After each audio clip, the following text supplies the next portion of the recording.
ఈ రోజుకి 2 నెలలు మా చెల్లెకి. నాకే మనసున పట్టలేదు, ఎందుకంటే పోయిన నెల పెట్టినాం, ఈ నెలన్న ఒక మండి. ఎందుకంటే నాతో చాలాసార్లు వచ్చింది తినేటందుకు. నా బంగారు తల్లిని మిస్ చేసుకున్నాం. ఈ జన్మకు ఆ బాధ పోదు. మేము ఎంత నవ్వుకున్న రీల్స్ చేసినా వీడియోస్ చేసినా గుండెల బాధ అట్లనే ఉంటుంది.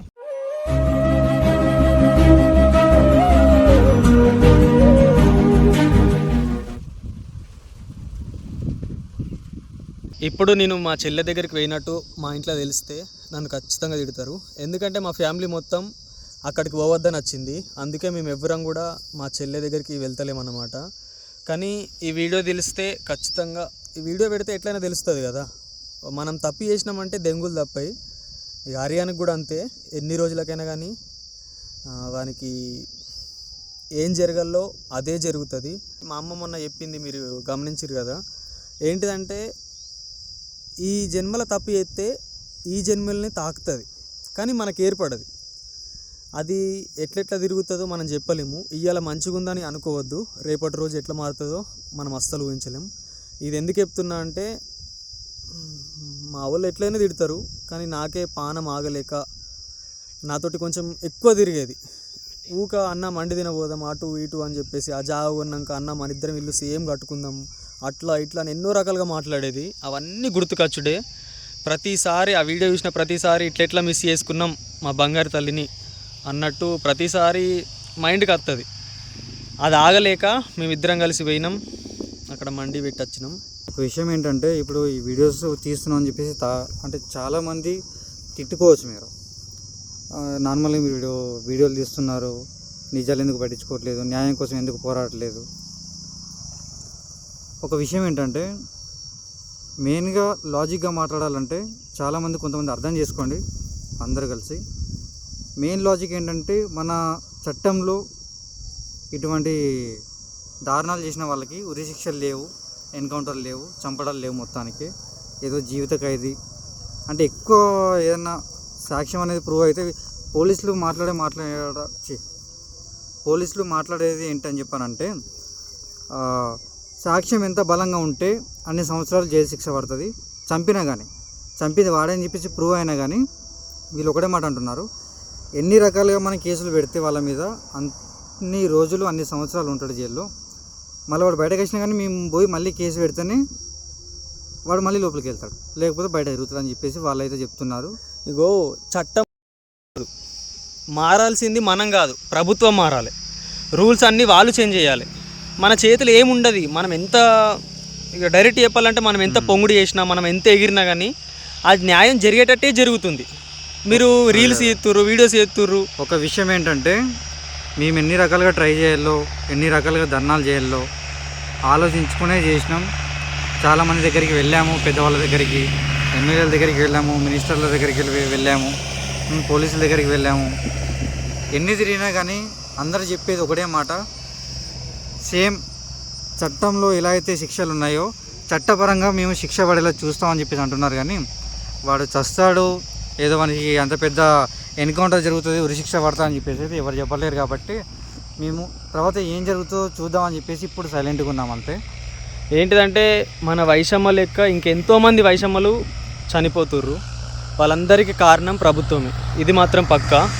ఎందుకంటే న్యాయం అనేది ఒక్కటిసారి గట్టిగా జరిగితే అందరికీ భయం అనేది ఉంటుంది. ఆ బువ్వులు లేకుండా చేస్తుర్రు.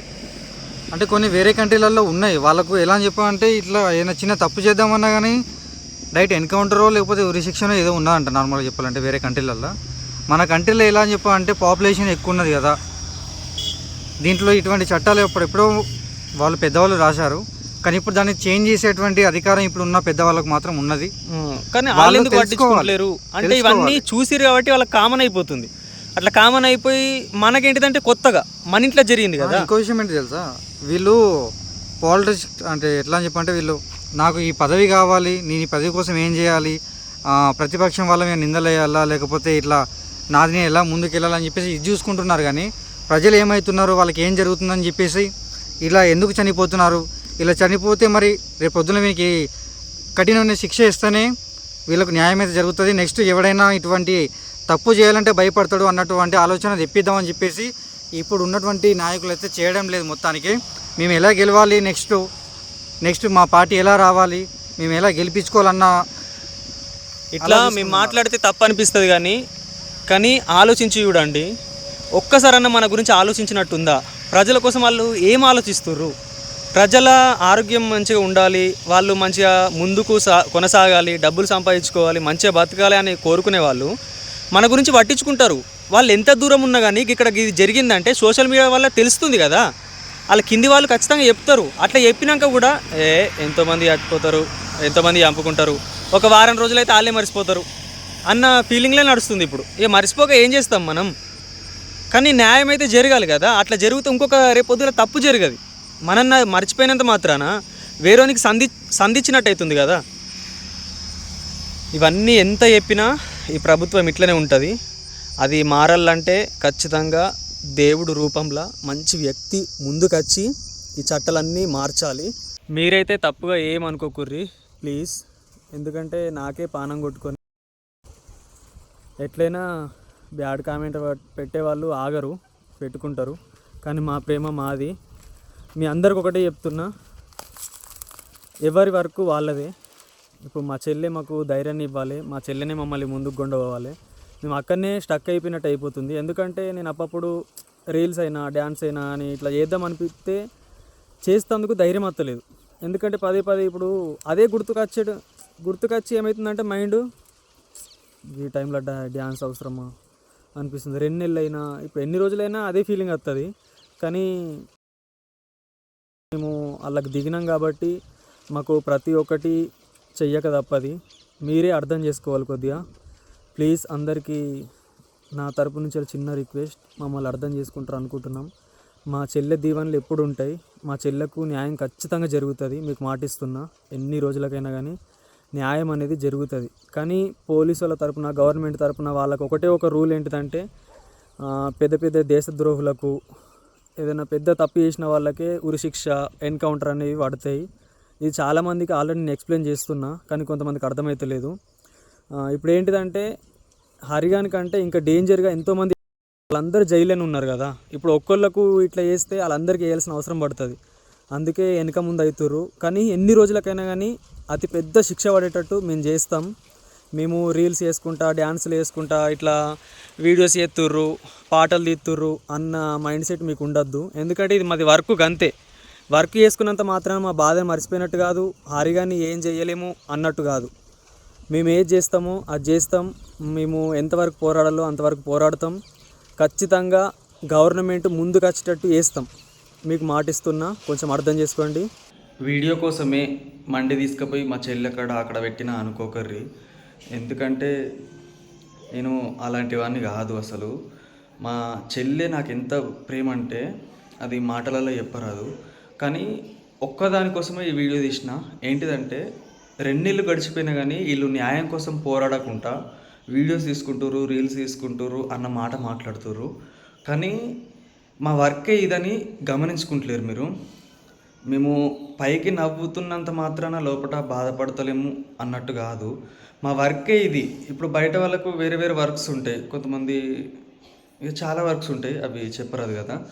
మా వర్క్ ఇదే కాబట్టి మీకు అట్లా కనిపిస్తున్నాం. వీళ్ళు అబ్బా ఎంజాయ్ చేస్తారు, మర్చిపోయారు అన్న ఫీలింగ్ మీకు వస్తుంది. కానీ మా బాధ ఇప్పటికి కూడా పోదు. న్యాయం ఒక్క రోజులో జరగమంటే జరగదు. మన ఇండియాలో కొంచెం టైం పడుతుంది. ఆ న్యాయం గట్టిగా జరగాలంటే మనం ఓపికతో ఉండాలి. మనం చేసేది ఏం లేదు. మన చేతుల కంచెలు వాడు జారిపోయిండు. ఇప్పుడు వేరే వాళ్ళ చేతులు ఉన్నాడు కదా. వేరే వాళ్ళ చేతులు ఉన్నప్పుడు మనం ఏం చేయలేం. మేమేం చేస్తున్నామంటే మేము పోరాడే విధంగా పోరాడుతున్నాం. ఎవరి దగ్గరికి వెళ్ళాలో వాళ్ళ దగ్గరికి వెళ్ళి కలుస్తున్నాం. అదంతా మీకు తెలుస్తలేదు అంతే. మా చెల్లె నేను కలిసి చాలాసార్లు మండి తినవినాం, కానీ నేను ఎప్పుడు కూడా వీడియో తీసుకోలేను. ఇంకా నా బర్త్డేకి కూడా మా చెల్లెకి నేను డ్రెస్ కొనిచ్చిన చాలాసార్లు. అట్లా ఆ ప్రేమ ఎన్నటికీ చెప్పరాదు. నేను ఎందుకంటే అన్నీ బయట పెట్టుకుంటే గొప్పతనం కాదు కదా. మా చెల్లెని ఇప్పుడు కూడా ఒకవేళ ఉంటే నీకు ఎవరు ఇష్టం అంటే శివాజన్న అంటది ఫస్ట్. అంత ప్రేమ ఉండేటోళ్ళం ఇద్దరం. కానీ బయటకు ఏర్పడే వాళ్ళం కాదు. నలుగురికి తెలిస్తే ఏముంది, మాది తెలుసు కదా, మా ప్రేమ మాకున్నది కదా అనుకునే వాళ్ళం. కానీ ఇంతలో ఇది జరిగిపోయింది. ఒక ధైర్యం అనేది ఉండేది, ఆ ధైర్యం మొత్తం పోయింది. మా చెల్లి నేను ఎక్కడెక్కడ తిరిగినామో ఆ జ్ఞాపకాలు ప్రతి ఒక్కటి మైండ్లో కంచెలు పోతలేవు. ఏదో వీడియో కోసమే చేసిండమని మాత్రం అనుకోకుర్రి. ఇది పదే పదే చెప్పడానికే ఇగో ఈ వీడియో మళ్ళీ తీస్తున్నా. న్యాయం మాత్రం పక్కా జరుగుతుంది, ఇది మాత్రం చెప్పగలుగుతా అంతే.